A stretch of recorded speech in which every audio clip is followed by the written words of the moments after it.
Food and personal freedom. I grew up in a home where health and fitness was like prized. That was like cool. And I was really healthy and I was really strong. More so on the fitness part, less on the health. I don't think anyone really had a good, deep understanding of health growing up. That was really cool and that was really fun because I was really good at being strong and being athletic until I wasn't. And then my family disappeared and it was just me and I started smoking marijuana, as we do, and I lost my fitness and I realized I never had health, and so I got really excited. I have an older sister and she was really into veganism and just like health in general, healthy foods, supplements, whatever, and I was obsessed with her because she's my older sister. She's really cool, right? So I was like, okay, health equals veganism. And at some point between 16 and 18 years old, I made the connection. I decided that if I was going to be the healthiest I could ever possibly be, that would mean I was vegan. Well, little did I know, I was working with and dealing with an eating disorder. I would binge eat any shit food that existed, but Monday through Friday, vegan. Yes, I considered stuff like my protein intake, some stuff like B vitamins, but what I didn't consider was vegan doesn't necessarily equal health, and it's not healthy to binge eat all weekend long and any time that there's problems in your life and then have a normal diet. Because we are not just one thing, you know, we're always growing, we're always changing, and our diets need to reflect that because that's what our health needs us to do. Sorry, I have like the itchiest back. Okay, so fast forward, I start working for a naturopath and she's like, hey girl, you're eating a lot. And I was like, what? What? She was like, you're eating very often and your mitochondria are gonna get really tired of that and that can really make you sick. And I was like, what the fuck did you just say? Like, that's crazy. I've never heard of that before. Essentially, I got really excited about healing my mitochondria, healing on a cellular level. I've never even fucking heard of that. Health in my body, not health of the planet, health of the animals. I put my body first. Because an empowered, healthy human can make a lot of really awesome choices and changes in the world, but someone who's suffering isn't necessarily going to be able to show up and give their best, right? So I was really excited about this. I was like, whoa, is this what health is? This lady taught me all about fasting and introduced me to the world of fasting to heal the body. And I already had this food side of it. I know it wasn't fully, you know, well-rounded, but it was, I mean, I incorporated a lot of stuff for like microbiome diversity. I was into like gut health. I was getting into gut health. Whether I fully understood the concept and how it actually worked, I knew what it was and I was trying to implement it. So I start fasting, and at first it's just in between meals. I was waiting like 4-ish hours so that my body could not only digest everything from the previous meal, but also have some time to just like chill out, right? Like, we don't want our bodies to be just constantly digesting food all day. Otherwise, it's not gonna have enough time and energy to work on stuff, heal stuff, fix stuff, let go of stuff, detoxify from stuff. So I was waiting a few hours in between meals and I was like, well, this is kind of hard. But then I discovered hunger again. And I didn't realize I hadn't felt hungry for a real long time.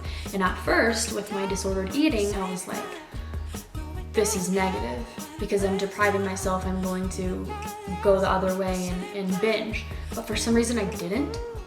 And I don't know if it was just because I was really excited and passionate and I knew I was doing positive work on my body, but I didn't. And every time I would eat stuff that would not only keep me full, but it would be well-rounded. So I started introducing foods like eggs back in, raw dairy, bone broth, stuff that was a little bit easier for me to understand wasn't absolutely inhumane and fucking horrible. And I did just say bone broth, so I can see how that would be contradictive. But anyway, I'm just talking, okay? I'm just practicing talking. So I start implementing these foods and I realize, because I had struggled with major depressive disorder. I had been diagnosed with bipolar and with ADHD at this point in my life. I was 25 years old. And I just thought, like, I didn't realize the connection between my health and my mental health. Like, I didn't realize my physical body was actually determining my mental state, my moods, my mood swings, my orders and disorders. Like, I guess I just didn't really make that connection. I start eating these new foods, right? This raw, alive dairy, and cheese too, raw cheese. And I start eating these eggs and I'm like, Dayla, let's call her Dayla. I was like, Dayla, I feel so good after eating those eggs. Like, it's weird, but I can't stop smiling. And she was like, that's because of the life force. And I was like, what? And she was like, not only does food have energy, it has a life force. And the more we punch it down and mill it and break it into pieces and package it in plastics and send it out, the less and less life force it has. When we have local people who poop out chicken eggs and they get brought right to us and you put them in a pan and eat them right away, that life force is untouched, it's unprocessed. And the people who do the process of the chicken, egg, whatever situation, I don't know why that was so hard to just say, they care about what they're doing. They take really, really good care of those animals, and those animals are really happy and they have a really awesome life. And because of that, the output of those chickens is full of life force energy. Now, she didn't necessarily say it like that, but it was like along the lines of that our food is living, even if it's dead animal or like whatever, or like dead plant, it has an energy, it has a life force, and that does affect us. And I was like, that's fucking crazy, like that's really cool. So I start rewiring my programming, right? Because at this point my programming was like, vegan is best, everything else is harming the planet and the body. I still thought, even though I was doing this practice and really working with this lady and giving her my all, I still thought animal products were going to raise my cholesterol and give me a heart attack. That's just the propaganda I had like fed into. That's just the information I had read.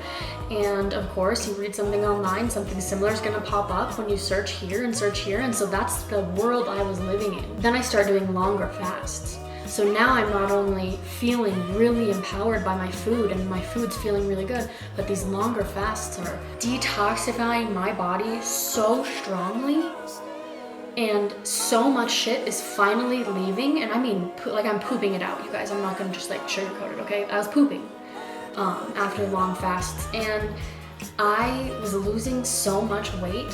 Not like so much, like 50 pounds. Like I was a little overweight, but nothing too crazy. I was losing so much weight so fast, and I was just like coming to life. Like I couldn't believe it. It was happening before my eyes, but I was happy during the day. Something really shitty could happen. I could have a shitty week, I could have a shitty month, and it didn't matter because I was so in alignment with the food I was eating, the work I was doing every day. I worked at a health food store, but like a really small town local one. So lots of local producers, lots of local consumers who were excited about what was happening at the store. So I was so like in alignment, and I was doing so much healing work with and without food. I literally felt limitless. Like I started tapping into this version of me that had always been there, but had just been, you know, malnourished, 100%, ignorant of what could really be healing and helping my body and supporting my body. And at 25, I met myself for the first time. I think my weight was around 145, 148. And I'm 5'3", I'm ultra muscular, that's just my genetics. And I was fucking lean. I was just a lean little machine, doing my Pilates every day, feeling like excited to get up and work out and move my body, feeling excited to talk to people, feeling excited to move through a fast and feel the healing happening. Like, it was the best time in the world. And that's what I really realized, like, until you really start implementing the things you learn, until you really practice what you're preaching, it's a little dangerous to be sharing information. And at the same time, to add on to that, sometimes we like to believe the things we like to believe and not believe the stuff we don't want to believe. So sometimes, if we think we're right, if we think we know it, if we think what we know is the truth, it's really easy to dismiss obvious red flags. Stuff like, I know this dairy-free vegan alternative has a lot of ingredients in it, but it doesn't have meat, so it's not gonna raise my cholesterol. It doesn't have processed dairy, so it's not gonna give me inflammation. And I felt like I knew. But at the same time, the culture didn't talk about that. I have never once heard a vegan, plant-based person be like, don't eat alternatives. Don't eat them. They are not only carcinogenic, but they cause inflammation in the body and they cause chaos in the body, and they are not healing life force foods. I've never heard a plant-based person say that. And now that I'm outside of that community, on Instagram I still follow a lot of vegan chefs, vegan whatever, because I think being vegan for so long really helped me to, it was like an ultra focus on plants, right? So I started discovering what seasonings and spices are the best together. I was really good at salad dressings, really good at different salads, and there's a lot of stuff I did learn from being vegan that really upgraded my kitchen life. Like really made me in the kitchen that much more special and better. Like better than me before, like not better than anyone else. Anyway, what I'm trying to say here is I've seen people in this community and it's like an ego contest. And I never wanted to admit that because yes, I did feel special being like vegan, vegan, vegan, because I felt like it was extra hard work. It was extra hard work not to cave in. It was extra hard work to make stuff taste really good and make me really want to eat it. It was extra hard work to show up every day. Just like emotionally and mentally, like with my mental health. It just wasn't working for me, but being able to wave that flag above my head that said, I'm a fucking vegan, it made me feel special, it made me feel different, it made me feel strong. Another, showing up in my life again, feeling strong matters. Or it's how I get praised, and I was really, really needing that praise, really, really needing that love, really needing to feel special and recognized. And when I started dissolving that identity, I never felt so fucking free in my life. And I also wondered why I took so long and why I let myself even be labeled something and feel so constricted in that.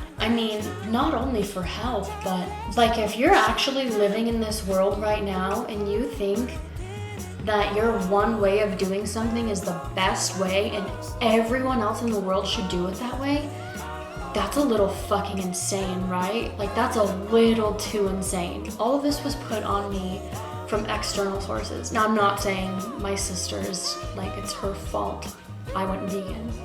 Not at all. I admired her so much and I went outside of myself and saw that as better and bigger than me, and so I attached to it.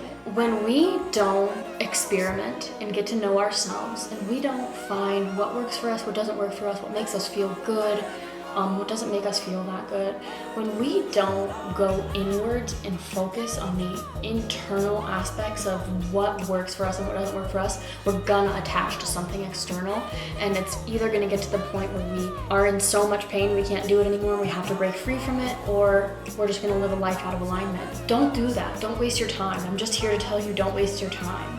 I'm not saying I didn't learn lessons. I learned everything I needed to learn. Everything I put myself through and everything I experienced was for a reason and did make me the person I am today, and I wouldn't change any of it.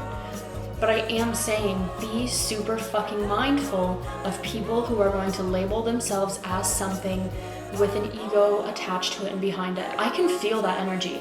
It's so unfortunate, but I will go see comments of stuff online and people are just bashing other people for a belief.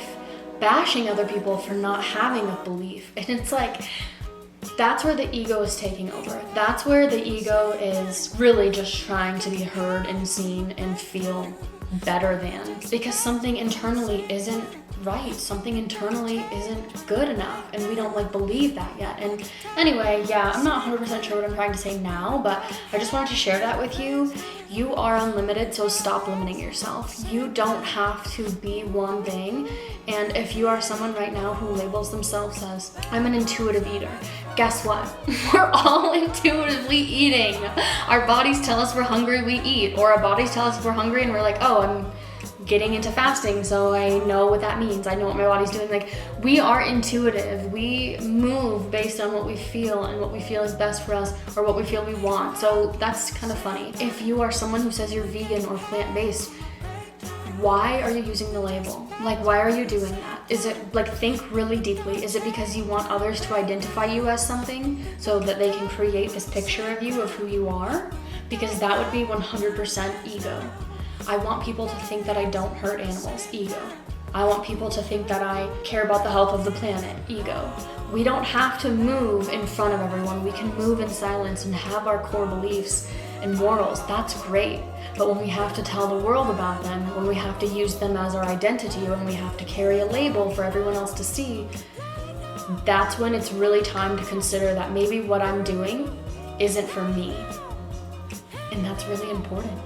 That's really fucking important. I know people are gonna hear me, and then I know people aren't gonna hear me. And I know that. And I know for some people, eating plant-based makes them feel really good. Really, really good. And I know sometimes we create labels so we can find a community and share with that community other awesome stuff that we do that maybe other people will like. And that's really cool and special. But what I'm really talking about right now is when we use that label as a box. When you put yourself in that box. When you have to tell everyone around you, I am this thing. And I'm not saying this from like an outsider's perspective, like I've witnessed so many people do it and it's so annoying. No, bitch. I did this. I do this. I have noticed and really been honest with myself and paid attention, like, it's not it. It's not sustainable. It's limiting. Don't limit yourself anymore. Okay? Okay?